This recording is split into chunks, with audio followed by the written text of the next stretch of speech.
பொன்மனச்செம்மல் புரட்சித் தலைவர் எம்ஜிஆர் அவர்களையும் இதயம் புரட்சித் தலைவி அம்மா அவர்களையும் வணங்கி, அன்பான தமிழ்நாட்டு மக்களே, வருகிற 23ஆம் தேதி நடைபெறும் சட்டமன்ற தேர்தலில் தவறாமல் நாம் ஜனநாயக கடமையை நிறைவேற்றுவோம்.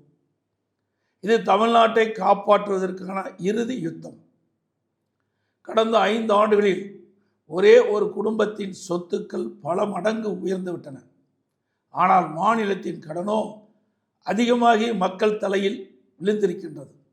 பொய்யான வேலைவாய்ப்பு வாக்குறுதி அளித்து மக்களை ஏமாற்றிவிட்டார்கள். கடந்த 5 ஆண்டுகளில் உயர்கல்வித்துறை முற்றிலும் சிதைந்து விட்டது. பெண்களுக்கு எங்குமே பாதுகாப்பு இல்லாத சூழல் நிலவுகிறது. போதை மற்றும் வன்முறை காடாக மாறிவிட்டது.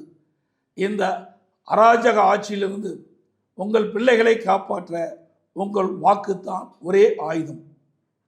ஒரு குடும்பம் மற்றும் அராஜக ஆட்சிக்கு முற்றுப்புள்ளி வைத்து மக்கள் நலன் காக்கும் குற்றமற்ற சிறப்பான பாதுகாப்பான தமிழ்நாட்டை அனைத்து இந்திய அண்ணா திராவிட முன்னேற்றங்களால் மட்டும் தர முடியும்.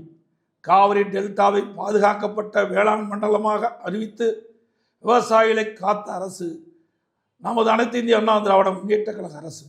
ஒரே ஆண்டில் 11 புதிய அரசு மருத்துவக் கல்லூரிகளை கொண்டு வந்து சரித்திரம் படைத்தோம் நம்முடைய அரசாங்கம்.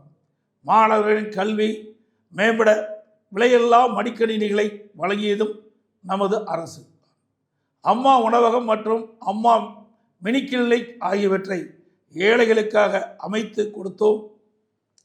சிறப்பான நமது தேர்தல் அறிக்கை மூலம் வளமான ஒரு எதிர்காலத்தை தமிழகத்துக்கு வழங்க இருக்கின்றோம்.